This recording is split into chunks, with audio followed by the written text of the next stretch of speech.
Desde ya, charlando con el juez Castro. Bienvenido a La Sexta Explica, don José. Bien hallado aquí, un placer volverte a estar contigo.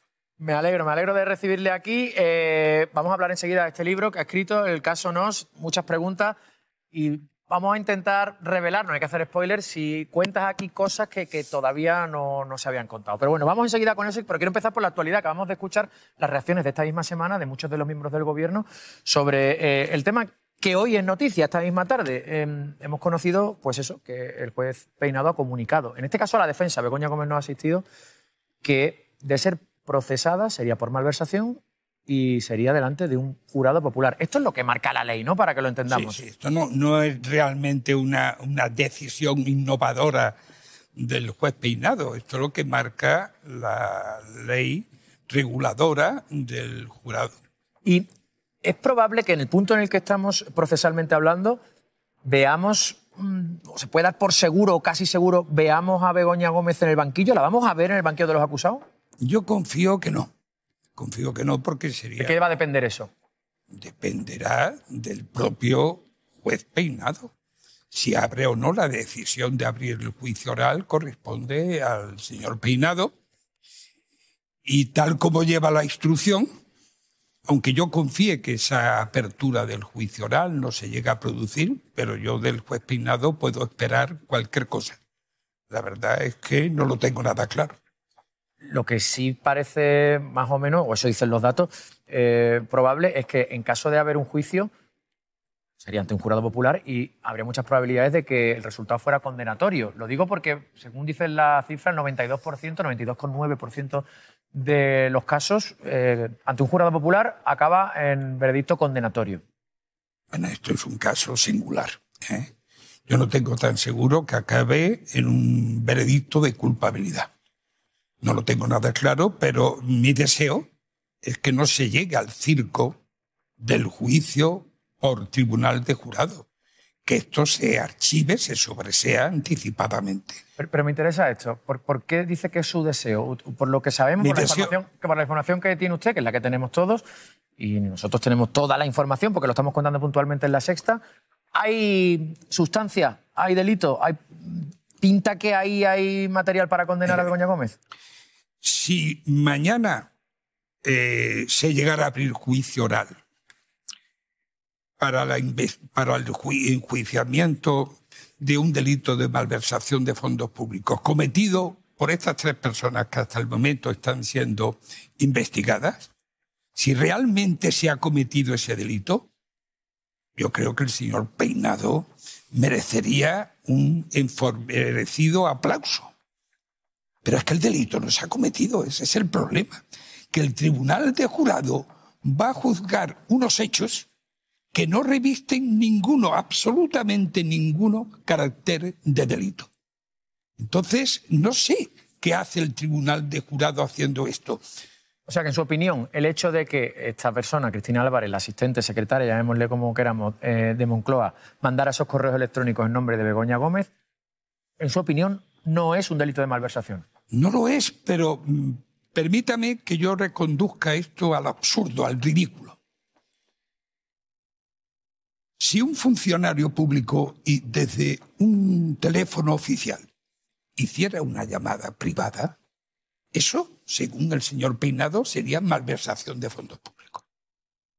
Si un funcionario público con un bolígrafo de la oficina pública rellenara una anotación exclusivamente privada, sería, según los parámetros del señor Peinado, estaríamos ante una malversación de caudales públicos cometida por un funcionario. ¿A usted le parece que eso tiene sentido? Pero es que el propio señor Peinado, habría que preguntarle, ¿usted ha hecho alguna vez una llamada privada desde el teléfono oficial del juzgado? Yo no me consta, pero no descarto que haya podido llamar a su esposa, a sus hijos, a un amigo, a un conocido, a la compañía de seguros, cualquier llamada privada. ¿Merecería el señor Peinado ser procesado de manera tan ridícula por una malversación de caudales públicos? Estaríamos poniendo al borde del enjuiciamiento a todos los funcionarios públicos de España. Eso, estamos ante una situación que reconduce al absurdo, al ridículo. Y aparte de esto, los miembros del tribunal del jurado no resultará fácil elegir a 9 que no estén contaminados. ¿A qué se refiere? Hombre, contaminados por las noticias que le llegan continuamente. No pueden sustraerse al conocimiento de los hechos que están acaeciendo ahora mismo, que se están divulgando por la radio, la prensa, la televisión. Elegir a funcionarios vírgenes, por decirlo de alguna manera. A ciudadanos vírgenes, ¿no? ¿Qué he dicho? Funcionarios. Ah, no, ciudadanos, sí, perdón. A ciudadanos de manera alguna vírgenes en cuanto... Habría que traer extraterrestres, ¿no? Para que no estuvieran polarizados. Están todos, pero es que además los miembros del jurado, algo me dice que se van a decantar, si es que llegara a abrirse, a constituirse el jurado, que espero que nos llegue a eso.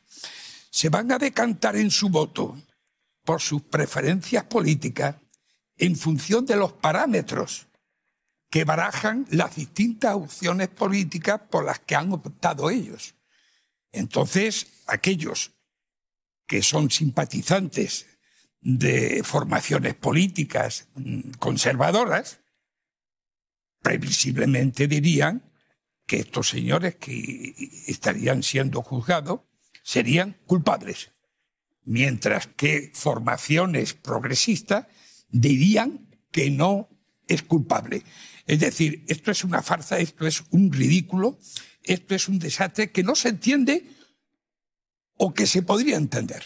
Una más y cierro este asunto, que quiero preguntarle por muchas más cosas. Esto empezó, esta investigación, hace casi 2 años, delito de tráfico de influencia, corrupción en los negocios, por unas cartas de recomendación. Luego pasamos por apropiación indebida, intrusismo profesional, por aquello también del rescate de Europa, en fin, y ahora estamos en la malversación. Y dice el gobierno, dicen los ministros, dice Pedro Sánchez, el entorno y la defensa, lo dijo de Begoña Gómez, que esto es una investigación prospectiva. ¿Usted está de acuerdo? Sí, totalmente. ¿Sí o no? Sí. Se ha lanzado una red y a ver qué sale.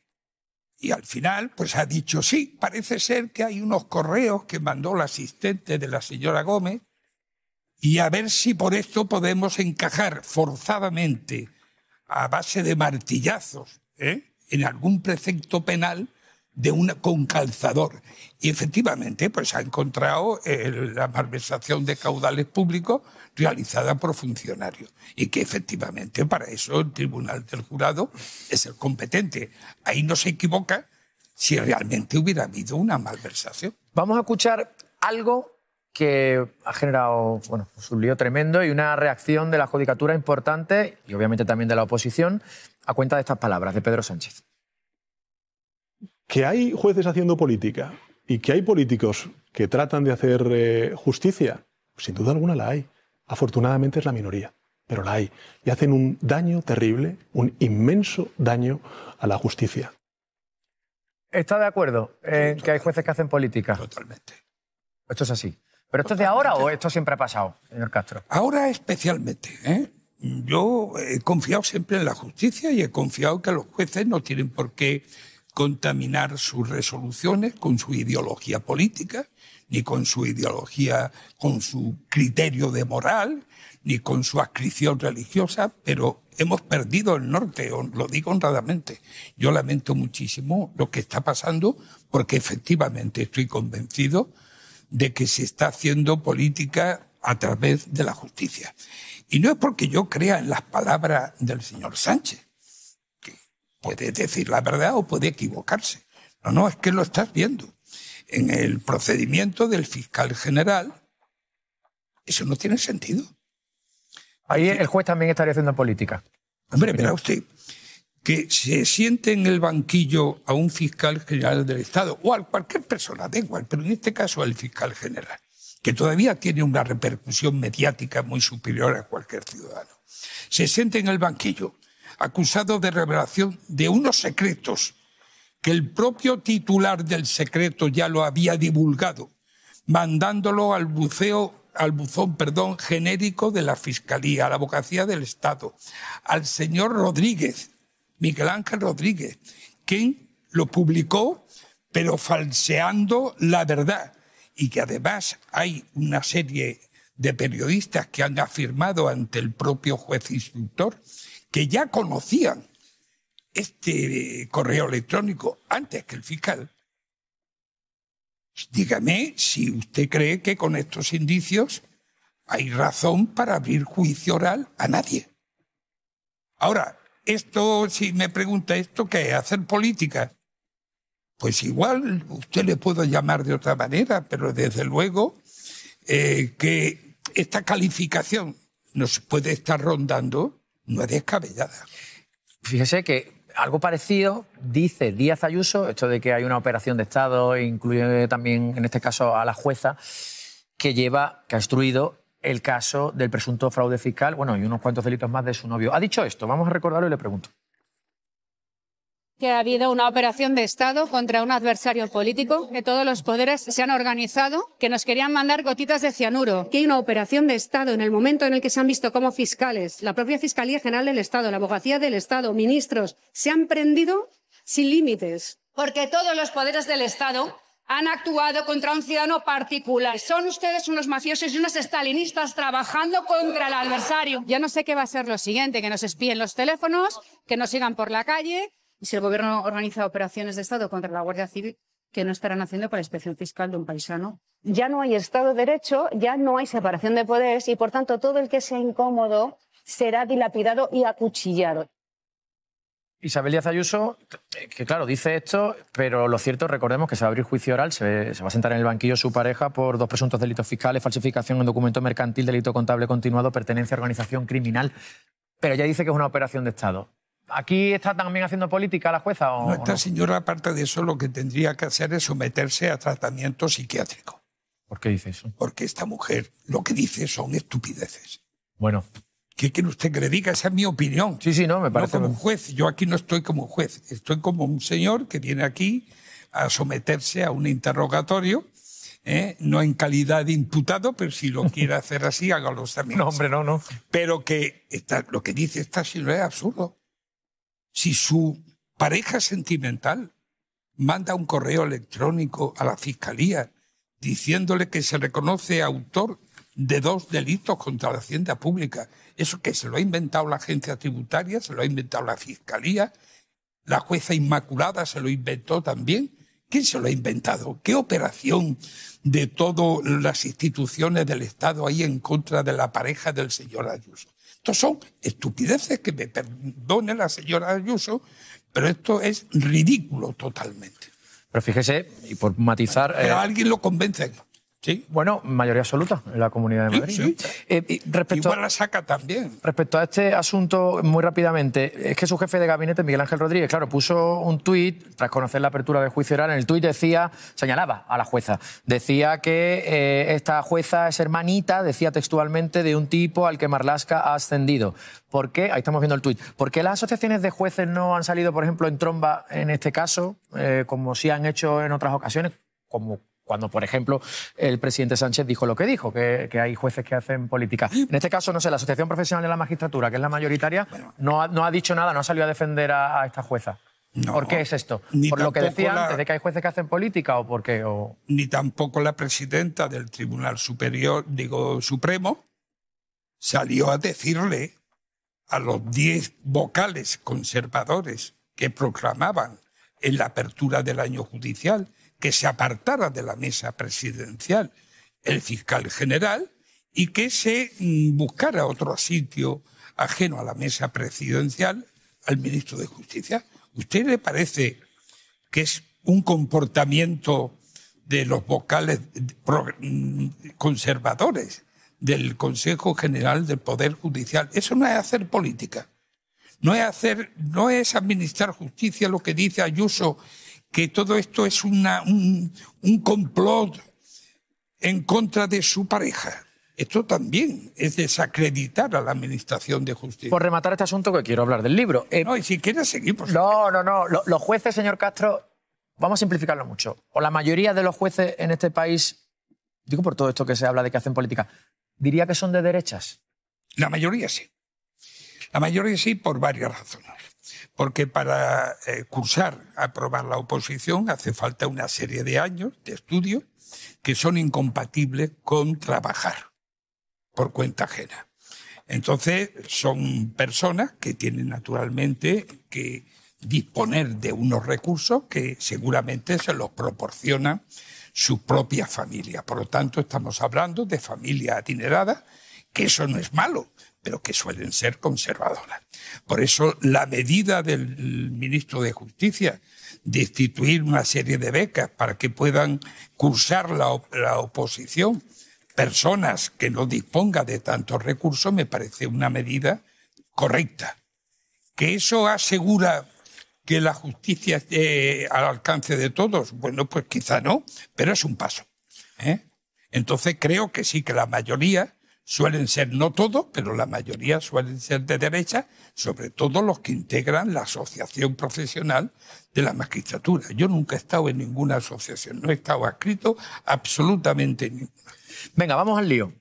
El libro, el caso Nos, toda la verdad del proceso que conmocionó a España. Hace algo más de 15 años que se inició esa investigación. Una investigación en la que, usted lo ha confesado alguna vez, pero creo que aquí cuenta más cosas y recomiendo mucho la lectura de este libro. Se habla de presiones, las presiones que recibió, nada más y nada menos. Perdón. Bueno, vamos a escuchar esto. Bueno, sí, vale. Y me lo cuenta, vamos a verlo. La infanta también tiene derecho a la presunción de inocencia. Y yo estoy absolutamente convencido de que las cosas le irán bien. No tengo ningún miedo al lobo feroz judicial. Hay que respetar las decisiones judiciales. Que para nosotros este asunto era un poco un martirio, porque día tras día repicando este tema es un poco martirio. Cuando decía lo de las presiones, yo sabía por qué lo decía. Ahora me contará si tuvo presiones de las que no sabemos. He dicho que no, ¿eh? Claro, de las que no sabemos. Pero claro, yo me refiero a esto, que públicamente el presidente del gobierno, por ejemplo, diga, estoy seguro de que le va a ir bien. Confío en su presunción de inocencia. Es decir, ¿usted de alguna forma se sentía presionado, aunque fuera por estas declaraciones públicas? Por lo visto, acertó. El presidente del gobierno, por lo visto, tuvo alguna premonición y acertó. Este señor debería de jugar a la primitiva, ¿no? Invertir en lotería, porque la verdad es que acertó casi al pleno. No al pleno, pero casi. En cuanto al señor Torredulce, pues ¿qué quiere que le diga? ¿Que yo me siento presionado porque me llame lobo feroz? ¿A usted le parece que eso es una presión? Creo que es un gesto de mala educación, porque yo no le he llamado a él por ningún atributo que pudiera ridiculizarlo. Pero bueno, él me llama así, pues ¿qué vamos a hacer? No me siento presionado. Y en cuanto a lo del señor Espotono, ya he dicho muchas veces que a quien tenía que dirigirse es al ministro de Justicia, si quiere acelerar la tramitación de las causas judiciales, para que dote de más medios a la justicia. A mí no me tiene que presionar, porque el caso no ha estado paralizado ni un fin de semana. Así que a mí no se me tiene que dirigir. Pero eso es una presión, no es un comentario. Cada vez que alguien critica a un juez, el juez no tiene por qué ser tan frágil como para sentirse presionado. Yo he criticado resoluciones de compañeros míos en Palma de Mallorca y recuerdo que una de las que critiqué salió la decana quejándose de que yo estaba atentando contra la independencia judicial. Pero ¿qué independencia judicial tan frágil tenemos para que una crítica se convierta en presión? Eso no tiene sentido. Usted siempre ha sostenido que sin la colaboración de Juan Carlos I, Iñaki Urdangarín no podía haber hecho lo que hizo, que de alguna forma contaba con la aquiescencia, colaboración, ¿cómo lo llamaría? ¿Y a qué se refiere? Sí, pero lo he sostenido a nivel interno. Es decir, yo no he plasmado absolutamente ninguna resolución que Juan Carlos I estuviera involucrado en esta trama.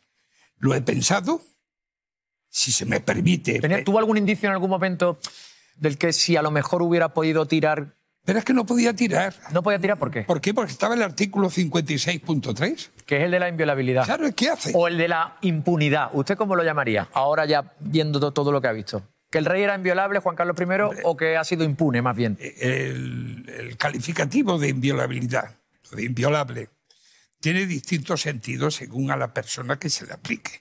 Si descartamos la connotación sexual que no viene a cuento, inviolable, según la Real Academia, implica, se puede definir o sustituir por intangible, secreto, sagrado. Pero todo lo entenderíamos mejor si en vez de utilizar esos términos se dijera impune dícese de aquel que haga lo que haga, nunca podrá ser sometido a enjuiciamiento. ¿Por qué eligieron inviolable en lugar de otro calificativo, de impune, por ejemplo? ¿Por qué? Porque no le podían presentar al pueblo un atributo del rey tan aberrante, que pugnaba con el artículo 14 de la propia Constitución, que dice que todos somos iguales ante la ley sin que pueda prevalecer discriminación por razón de sexo, raza, religión, nacimiento. Y sin embargo, ese artículo pugna con el artículo 56, pugna con el artículo 14 de la Constitución.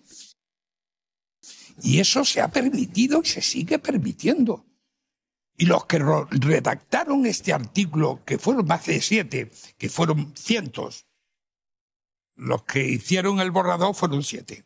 7 y ayudados por otros. Pero los que lo llegaron a aprobar fueron las dos cámaras. Y luego el pueblo lo refrendó porque desconocía el significado de ese artículo. Cuando, si se interpretara adecuadamente el propio texto constitucional, lo interpreta de una manera facilísima, pero que nadie ha querido verlo. Dice, los actos del rey serán refrendados en la forma del artículo 64 y serán los responsables los que le ofrezcan o lo sometan a refrendo. Eso que es tan simple, que es tan fácil, y que no precisa cambiar el artículo 56.3, sino interpretarlo adecuadamente, conforme al sentido común. Eso no se ha querido hacer. No hay que cambiar el artículo, hay que interpretarlo correctamente. Dice usted, y esto me parece muy interesante, y va en la línea de lo que hablamos, ya que estamos hablando de la impunidad de Juan Carlos I, ya se tenía como encausado perfecto y listo para el sacrificio a don Iñaki de Urdangarín. Condenado Iñaki, la monarquía quedaría limpia. O sea, de alguna forma fue el chivo expiatorio el señor Urdangarín. Bueno, yo lo interpreto así a toro pasado. Yo esto no lo he escrito en ninguna resolución, pero a toro pasado, igual que usted se puede formar una opinión de lo que ocurrió, yo también me la formé extrajudicialmente. Y extrajudicialmente entendí que efectivamente en la condena del señor Urdangarín se enfatizó el principio de que todos éramos iguales ante la justicia, de que la justicia era igual para todos. Y ya no quisieron ver a más responsables que tenían delante. Entonces, esto es así, a mi opinión, es mi criterio. Creo que tengo derecho a criticar también las resoluciones judiciales con las que no estoy de acuerdo. Usted ha perdido toda esperanza, o al menos eso deja entrever también en el libro, de que Juan Carlos I pida perdón por alguna de sus actitudes, alguno de sus actos. Ya pidió perdón una vez y no sirvió de nada. Bueno, cuando lo del elefante, ¿no? Bueno, sí, me he equivocado y hasta daba pena que un rey llegara a esta situación, ¿no? Pero ya pidió perdón. No tiene que pedir perdón, y menos a través de un libro. Lo que tiene que hacer, si los tribunales lo aceptan, que están por la labor de no hacerlo, es someterse a la acción de la justicia. Pero recientemente un grupo de juristas ha presentado una querella ante el Tribunal Supremo y se la ha desestimado. No se ha querido investigar los casos que afectaban al rey emérito, como tampoco se han investigado en profundidad las muertes en la residencia de Madrid. Pero curiosamente, un juez abre una diligencia con recorte de prensa. Esto es significativo, ¿no? El rigor de unos para no enjuiciar y la facilidad con la que otros llegan a abrir una causa penal contra. Entonces, pues ¿qué quiere que le diga? Que me decepciona el estado actual de la justicia. No de todo, yo sé que hay jueces que cumplen con su obligación y que son independientes e imparciales. Pero la verdad es que tenemos algunas muestras hoy día que nos producen mucha decepción. Vamos a encontrar algo en este libro que no sepamos, algo que nos vaya a sorprender. Esta pregunta, a ver cómo la responde, porque claro, si queremos que la gente compre el libro... Hombre, claro, si no se van y cogen el sumario, y ya está, ¿no? Efectivamente, en este libro, aparte de que se recoge el sumario, se narran cosas que no están en el sumario. Se narran actitudes de la Fiscalía, se narran conversaciones que se han tenido de cara a la posible o no imputación de la infanta, se narran cosas que no están en el sumario, si no tendría sentido escribir el libro. Y se han novelado para hacerlas más digeribles para el lector y aclarar que los diálogos que aquí se plasman, salvo aquellos en los que yo he intervenido directamente, todos los demás son imaginados, pero que quizás no se alejen mucho de la realidad. Don José, bueno, animamos a todo el mundo, el libro es muy interesante, el caso Nos, toda la verdad del proceso de conmoción a España, a comprar, a leer el libro, y a usted, aquí delante también de toda España, le invito y le emplazo a que nos visite con cierta frecuencia. No le digo que venga todos los sábados, pero cuando quiera, aquí tiene su casa. Sí, pero no puedo escribir un libro cada mes. Aunque no haya escrito el libro, está más que invitado a comentar la actualidad, que da para mucho. Por cierto, no sé si usted sabe, yo creo que usted... ¿Le puedo preguntar la edad, señor Castro? Sí. ¿Qué edad tiene? 70. Podría decir 79, pero digo ya casi 80. Casi 80. Casi 80. Es que le iba a decir que no sé si es usted un boomer, porque la generación boomer, no sé si usted la coge o no, yo me hago un lío. Yo creo que la pasa. Soy de qué yo soy ya de no sé de qué generación. Se lo digo porque de eso, de generaciones y de brecha generacional y de lucha entre generaciones, aunque vamos a intentar que no haya lucha, vamos a hablar en los próximos minutos aquí en La Sexta Explica. Muchas gracias, don José Castro. Gracias a usted.